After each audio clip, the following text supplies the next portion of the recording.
This is the X-Zone Broadcast Network, broadcasting worldwide on broadcast affiliates and satellite program providers, including CNN Broadcast Network, Sirius Satellite Network, Star Media, Good News Radio Network, Angel Broadcast Network, Wiki Broadcast Network, and WPBN TV. For more information on the X-Zone Broadcast Network, visit us at www.xzbn.net.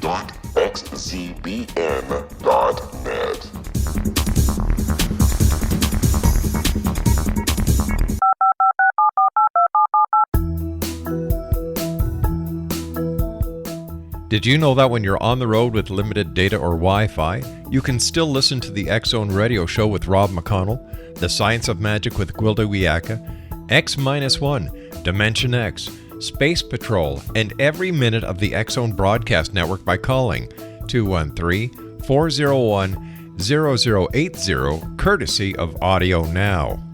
No smartphone, app, or internet needed. It saves your data plan, and it's free if you have unlimited minutes. Call 213-401-0080 to listen on any phone, anytime, anywhere. Remember, 213-401-0080 for the best of the paranormal, parapsychology, and sci-fi radio programming anywhere, 24/7, 365. Welcome back to the X-Zone, everyone. My name is Rob McConnell. We're coming to you from our studios in Hamilton, Ontario, Canada, on the Talkstar Radio Network, X-Zone Broadcast Network, UK High Definition Radio, Euro High Definition Radio, and Star Cable, as well as Ustream. If you'd like to give us a call toll-free worldwide, 1-800-610-7035. My email address, xzone@xzoneradiotv.com. On MSN Messenger, xzoneradiotv@hotmail.com. And our website, www.xzoneradiotv.com. My guest this hour is Robert Lamar, and Robert has been a full-time entertainer since 1991. He initially specialized in the conjuring arts, turning his focus in 1996 to what he likes to call psychological illusionary, that is, mentalism, hypnotism, and memory training. During the same year, Robert created a theatrical presentation of stage hypnotism that he called Theater of the Mind, a theatrical concert that he still presents to this very day, X-Zone Nation. Always having an interest in things of a paranormal, parapsychological, and pseudoscientific nature, although from a skeptical and critical thinking standpoint, Robert decided to channel his interest last year into the project he calls Skeptrix. Through a series of lectures and a website, Skeptrix teaches people how to develop or enhance their critical thinking skills by learning how to think like a conjurer. His websites, www.robertlamar.ca and www.skeptrix.com. That's SKEPTRICKS.com. Joining us from Halifax, Nova Scotia is Robert Lamar. Robert, welcome back to the X-Zone. Well, thank you very much. I really appreciate it. It's always great talking to you, Robert. Tell me, how did you develop an interest in the conjuring arts? Well, probably like most magicians, started at a very young age. I was around 5 when a friend's father made a dime disappear, and he later found it behind my ear. Now, I found out later that he was not a magician, and it was probably a very stupid, simple trick that he performed, but the bottom line was that it fooled me, and it really captured my attention. And just as things happened at the time, they were advertising on television later that year, a TV magic kit put out by a magician from Illinois by the name of Marshall Brodeen. Oh, yeah. And I happened to receive one of those kits for Christmas, probably like tens of thousands of other youths throughout North America. Mine, however, didn't end up under the bed or in my closet. I actually became quite entranced with it, learned a couple of the tricks, and just kind of developed from there. And the rest is, as they say, history. As they say, yes. Robert, you and I have to take our commercial break. We'll be right back. In 2 minutes, that is. No tricks, no conjuring, no sleight of hand. Just a simple fact. This is the X-Zone on the Talkstar Radio Network, X-Zone Broadcast Network, UK High Definition Radio, Euro High Definition, and, of course, Star Cable and Ustream now. We'll be back on the other side of this 2-minute break with Robert Lamar, www.robertlamar.ca and www. All right, you ready for this one? Skeptrix.com. We'll be back in 2 minutes. Don't go away.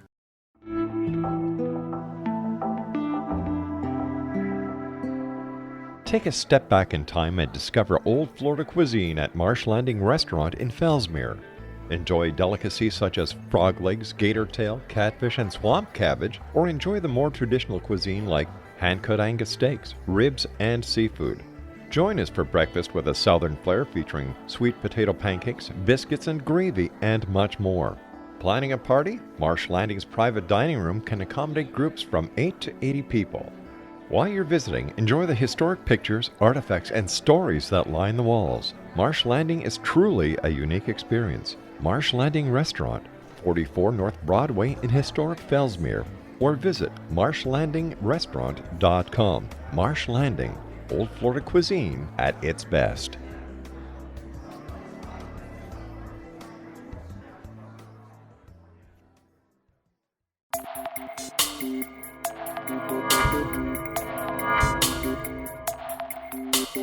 Are you interested in the paranormal, ghosts, UFOs, or psychic phenomenon? Join me, Tim Bartley, co-host of Talking to Spirits with Lightworkers Tim and Justina, coming mid-January 2017 to the XZBN. We will channel spirits live and talk to them, revealing all kinds of amazing information. Spiritual attachments will be found and removed on the show, and so much more. To find out when you can listen to Talking to Spirits with Lightworkers Tim and Justina, visit www.xzbn.net for listeners on both sides of the veil.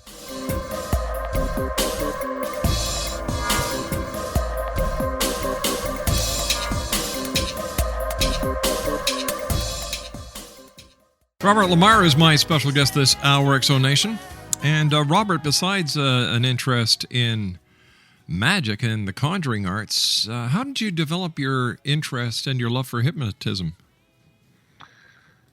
When I was 12, I was invited by our neighbor to attend a concert that was put on by Peter Ravine, who was a very famous Australian hypnotist that used to tour Canada, and he toured Canada very successfully for 35 years prior to retiring. And I was just captivated. I was just amazed at what I had saw, and I didn't know anything about hypnotism at the time. Again, I was only 12, but I was just so entranced by Ravine himself and his persona on stage and just the whole show. And what I did the next day was I went into the school library, and they happened to have one book on hypnosis, and I took it out, and I attempted to read it, but I just couldn't wrap my head around a lot of the concepts, so my interest kind of faded. And it was several years later when we moved to my present location here in Halifax, Nova Scotia, that I had the chance to see Ravine again, and that rekindled my interest in hypnotism. And at my high school, they happened to have two books on hypnosis, of which by that point in time I could understand what was being said. And I started experimenting on my friends in the basement of my parents' home. And that's kind of where it started. And I used to put on shows when I was in grade 11 and 12. I used to put on shows in the AV room after school. We were allowed to go in there for about an hour. And typically it would be anywhere from about 20 to 30 students that would come in. And after about an hour, the janitor would come in and kick us out because he'd have to clean the place. And I did that throughout grade 11 and 12, probably about two to three times a week. And it continued a little bit into university as well. All right, so here we've got, you're totally involved in conjuring and magic. You're totally involved in hypnosis. Where does the love for the paranormal come from, or the interest in the paranormal? Well, I think like most people, especially when you're younger, you tend to be fascinated by the whole subject matter, whether it's ghosts or UFOs or Bigfoot.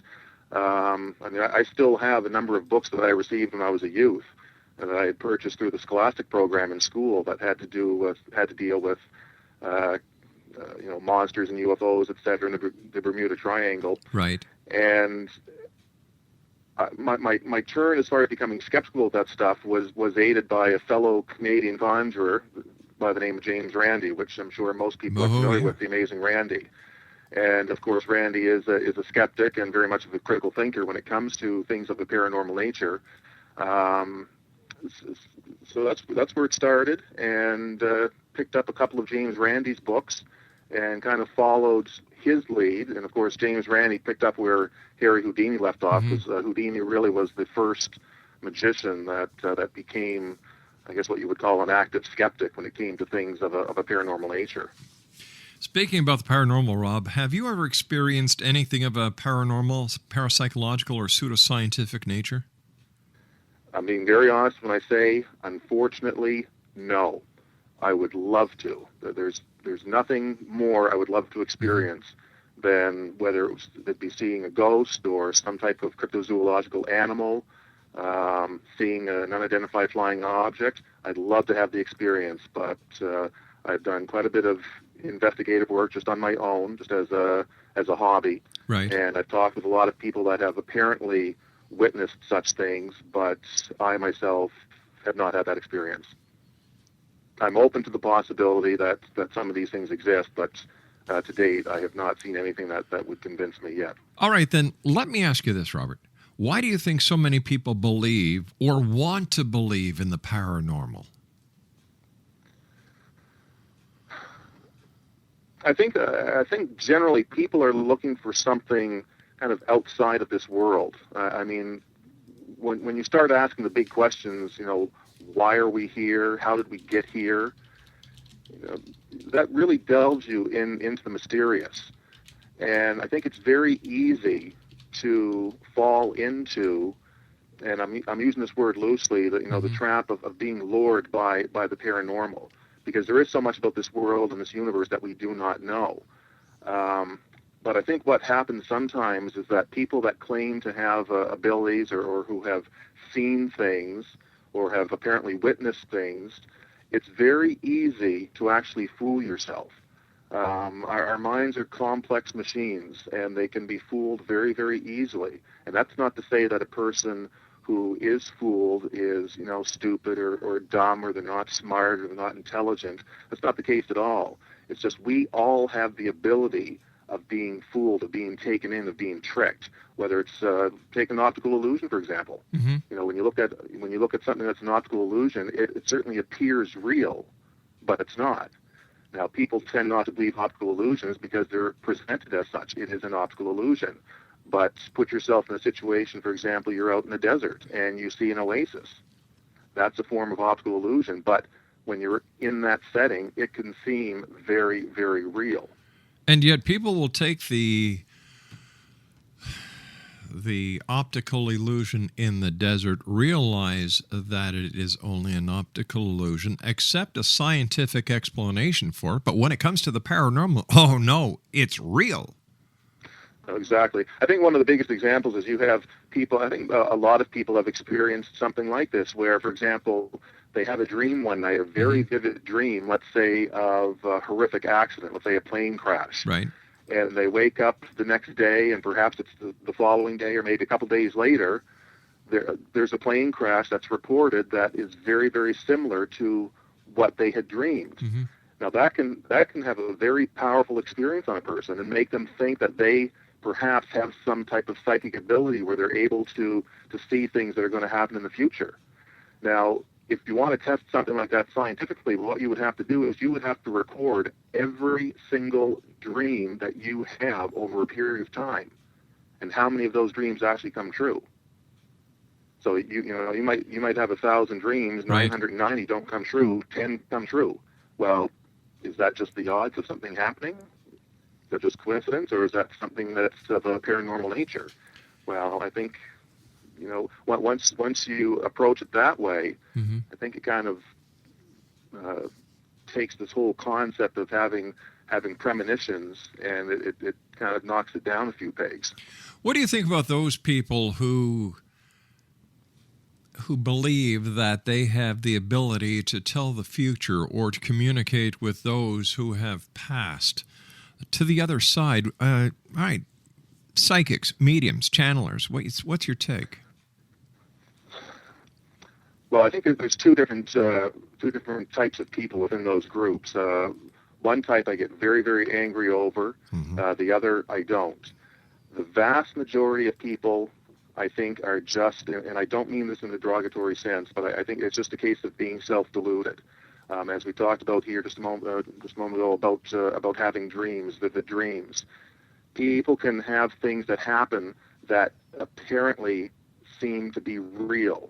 It seems like that they do possess some power, and they truly believe it.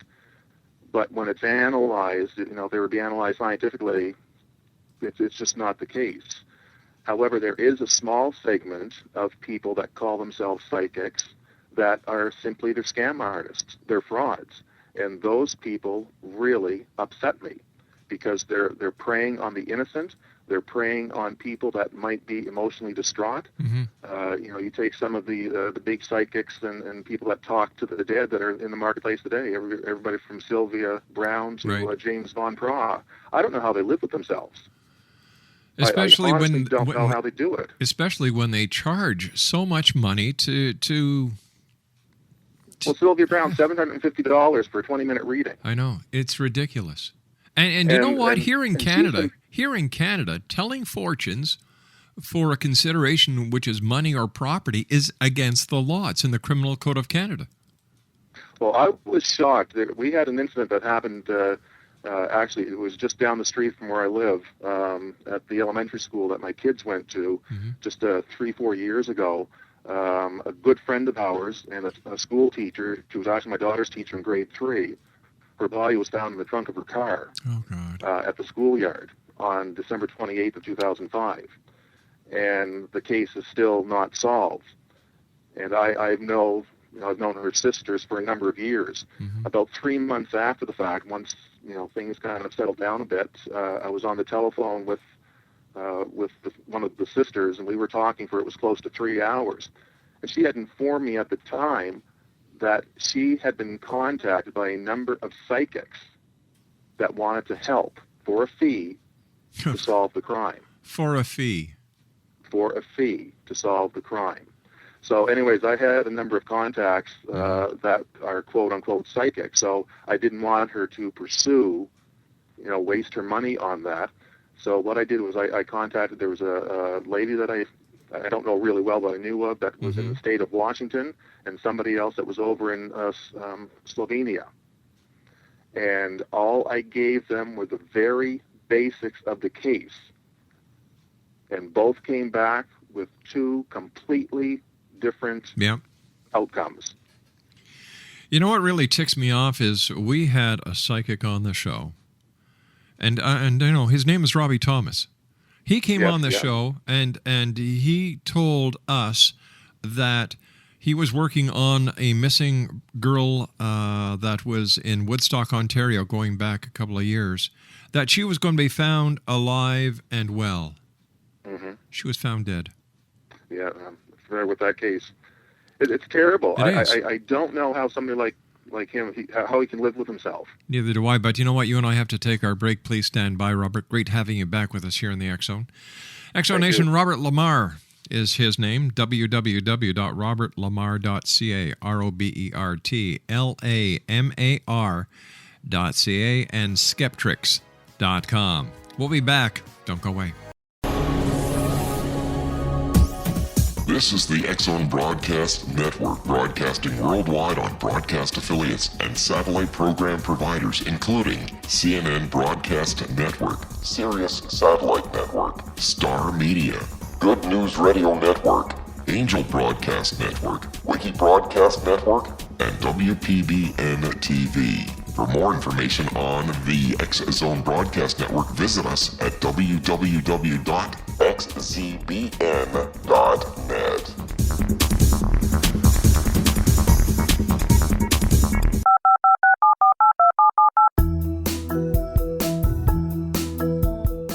Did you know that when you're on the road with limited data or Wi-Fi, you can still listen to the X-Zone Radio Show with Rob McConnell, The Science of Magic with Gwilda Wiyaka, X-1, Dimension X, Space Patrol, and every minute of the X-Zone Broadcast Network by calling 213-401-0089 0080, courtesy of Audio Now. No smartphone, app, or internet needed. It saves your data plan and it's free if you have unlimited minutes. Call 213-401-0080 to listen on any phone, anytime, anywhere. Remember 213-401-0080 for the best of the paranormal, parapsychology, and sci-fi radio programming anywhere, 24/7, 365. Robert Lamar is our special guest. www.robertlamar.ca and www.skeptrix.com. In all fairness, Rob, we were talking about the dark side of some psychics, and yet there are psychics like Annette Martin, who we've had on the show a number of times. She has been used by the FBI. She has been used by different city and state law enforcement agencies that without her help, arrests and convictions would not have been done. How do we explain that? Well, see, the first thing I would do is I would actually like to contact specifically those law enforcement agencies and talk with the officers themselves to see exactly what, if any, help was provided by the psychic. Because when that has been done, in a lot of cases, the stories just don't mesh.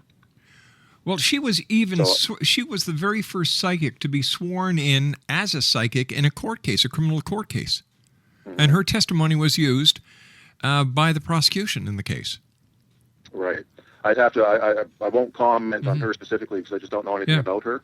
But I know Sylvia Brown, I know Robbie Thomas, and the list goes on and on and on. To me, I ask the same question: how can you live with yourself? How can you actually go on tour, and try and suck other people in? Number one, to paying to see you. Number two, to sit down and get readings from you. I don't understand it.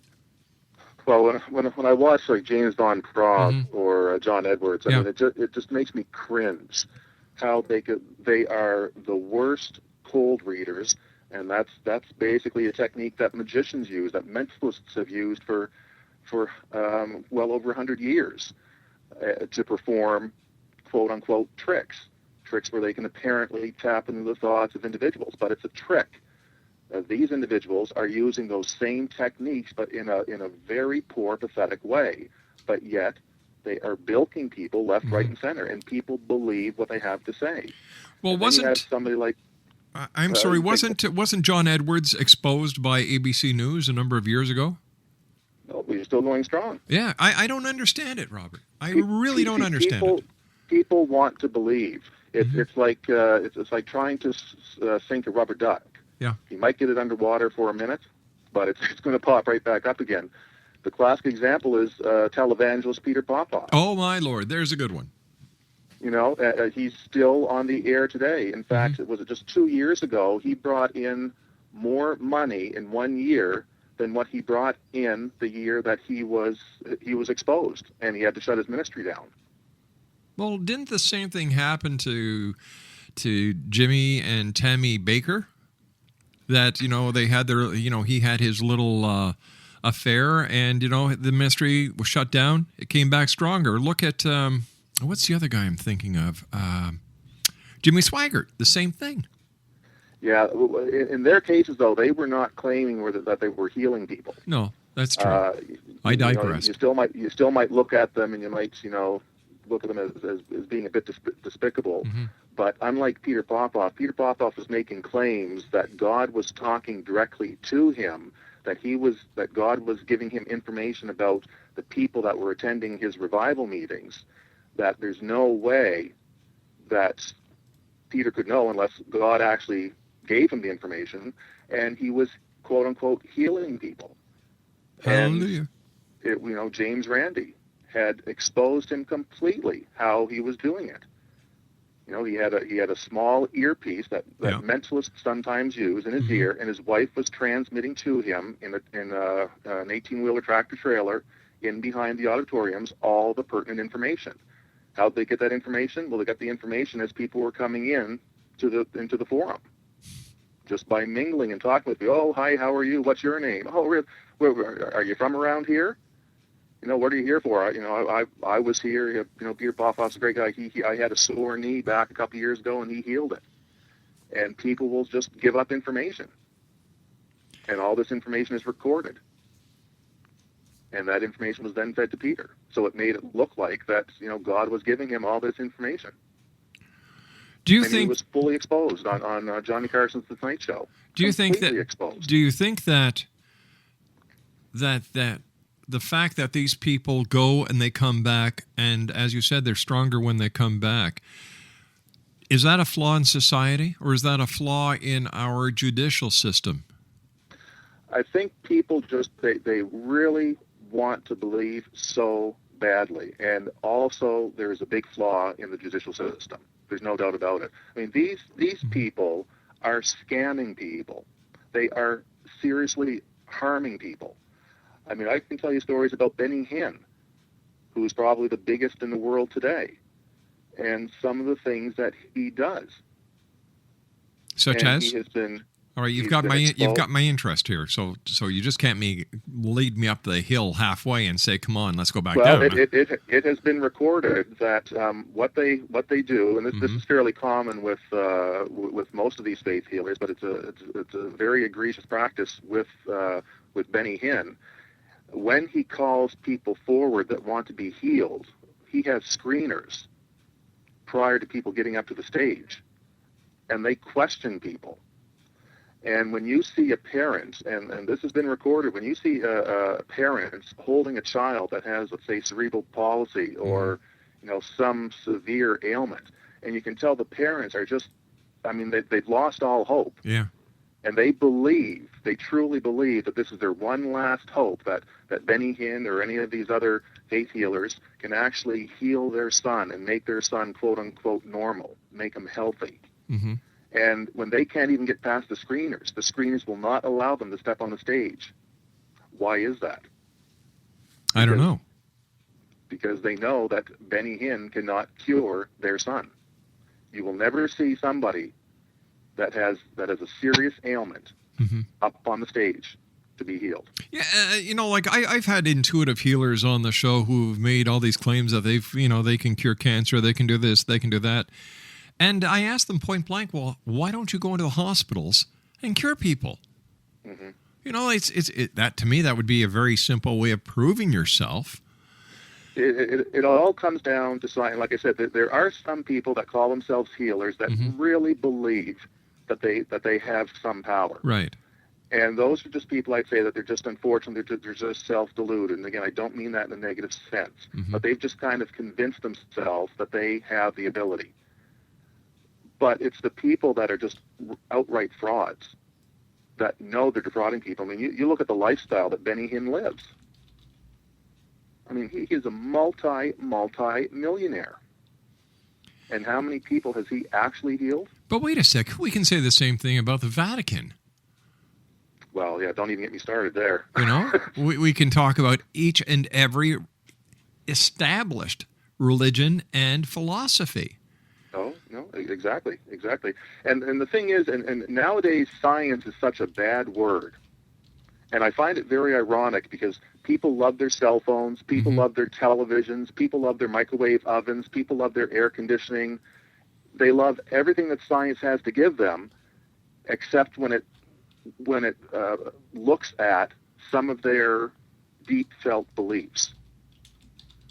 Well, that's because for any of these faith healers, it would be very easy to set up a repeatable scientific experiment to see whether or not they actually possess the powers they possess. But why won't these people be tested? Because they don't possess the powers that they claim they do.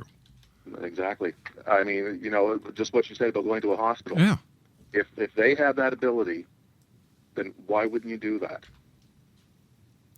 And I get very angry, very upset with. Again, I'm talking about the people that know that they're frauds. All right, now let's just. I want to ask you this question because I think it fits into the same category. Whenever you talk to people about hypnosis, they get excited about past life regression. Yes. What is that, and is it real? Or is it the No. person's very own inner imagination that's at work? Yeah, it's not real at all. I mean, there's so much that can go on with the depending on how the hypnotist, the way that suggestions are given, the way the suggestions are worded. I mean, hypnosis used to be used in a court of law to hypnotize witnesses and have them testify in a court to kind of relive the crime scene. Yeah. And that's not allowed anymore. That's against the law, because what they have found out scientifically is that there's no way of telling what a person is saying under hypnosis, whether or not it's any more true than if they're not in a state of hypnosis. So this past lives therapy stuff, I mean, it all started with a case back in the 40s and 50s, the Bridie Murphy case. And, people bought into it. I mean, it's very attractive. But it's just amazing how many of these cases, when you read into them, how many people, when they're taken back into quote unquote previous lives, they've all been somebody famous, somebody of importance. And you might think, well, it's all just in fun, and how can you really be harmed by this? Well, I have a documented case of a woman down in the States. She was in her 40s when she was having some deep psychological problems, some serious problems. And what she ended up doing, rather than going to her family doctor, she went to some past life therapists, and they took her back into her previous lives. And what they discovered was back, I don't know how many, it was many lives previous, she had been a slave owner, and she had a lot of young boys that were slaves, and she had physically and sexually abused these boys. Now, in today's life, the reason why she was having psychological problems was because when she was younger, when she was a young girl, she was physically and sexually abused by her father, and she had repressed a lot of those memories. She didn't seek help at that time. Right. So it was all starting to come out now when she was in her 40s. So what happened was this therapist, and I'll put the word therapist in quotes, in discovering that she used to have slaves that she physically and sexually abused, it just so happened that one of those slaves that she abused was her father in today's life. So because she had abused her father in a previous life, her father was paying her back for what she did to him. Oh, brother. Now, you tell me that's healthy? No. No, not at all. But what about these, Bud Hopkins, for example? He's an artist turned hypnotist, and, he does hypnotic regression on people who claim to have been abducted by aliens.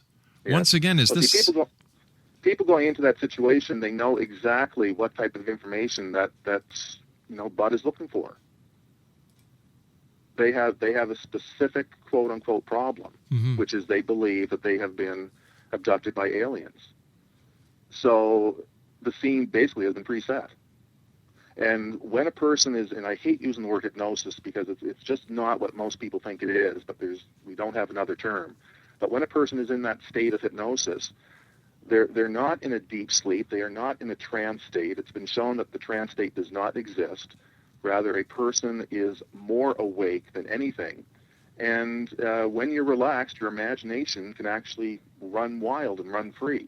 And especially if your imagination is urged on by the questions that the hypnotist is giving you, it can create quite an interesting scenario. Wow. But it doesn't mean it's real. So what happens physiologically when someone is hypnotized? Nobody can agree on an actual definition. I mean, it has been approved by the American Medical Association as a modality, a healing modality, but as far as its effectiveness, it can help minimally with some people. But the way I like to describe it is that the state of hypnosis is simply, it's a highly focused state of attention. And the best way to describe it or illustrate it would be take two people that are sitting on a park bench on a busy street, and they both have books. And you'll have one person will open up their book and they'll read the first line, and then a police car zooms by. So what do? Is they look up and they find out what's going on. Then they go back to the book, they have to reread that first line, and then they hear a baby crying somewhere, and then there's a dog barking, and they're continuously distracted. In other words, they're having a hard time focusing on the book. Whereas the other person, sitting on that same park bench, under those same circumstances, it's almost like they're in the privacy of their own home, that they're totally engrossed in their book.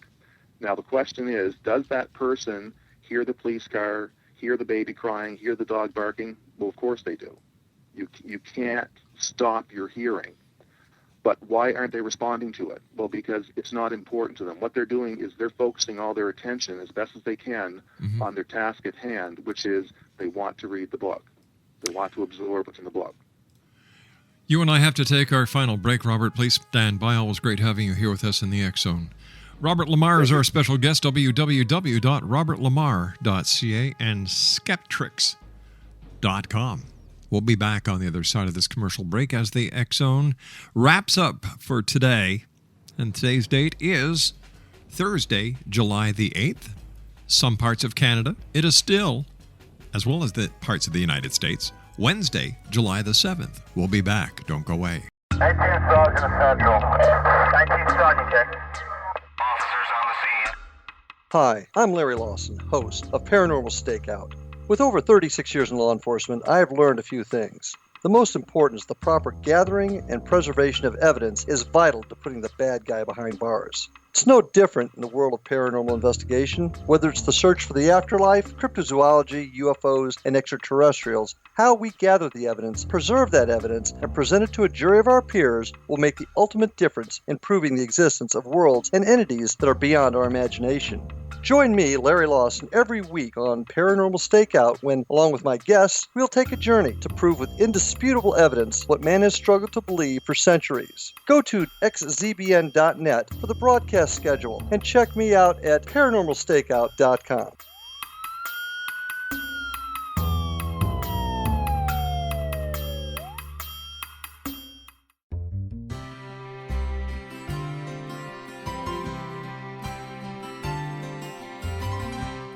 True healing must address 4 levels: physical, emotional, mental, and spiritual, for us to live joyful and productive lives. We tend to treat 3 of the 4, leaving the spiritual languishing. If you're tired of the same dysfunctional patterns cropping up in your life, Soul Balancing is for you. Trixie Phelps, owner and founder of Soul Balancing, is a naturally gifted energy healer trained in numerous esoteric forms, including shamanism. Trixie has created a powerful modality that safely and effectively clears your energetic field.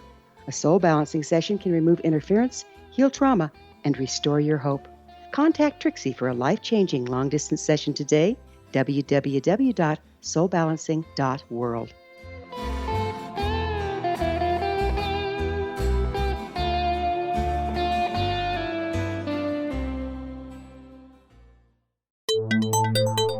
You're listening to the X Zone Broadcast Network, www.xzbn.net. Robert Lamar is our special guest this hour, X Zone Nation, www.robertlamar.ca and www.skeptrix.com.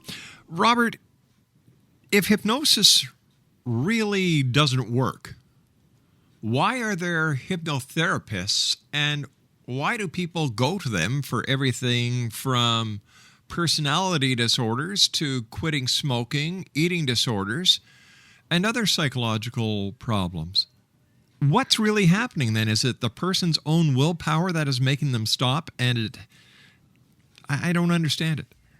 It's just, I mean, it's not that it doesn't work. It's just it doesn't work the way most people believe that it works. You know, the old stereotypical swinging a pocket watch in front of a person's eyes, and they become in what I like to call the Hollywood trance state. Mm-hmm. All it is just trying to get people to react to suggestion.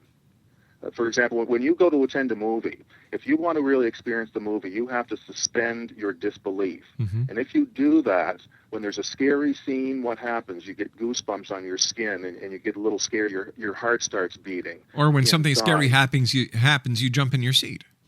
Exactly. Yeah. Now, if you analyze what's going on, you realize it's not real. It's just actors, it's the scene, it's the music that's playing, it's the lighting, it's the special effects that create an atmosphere that make it seem real, and you're buying into it at that time.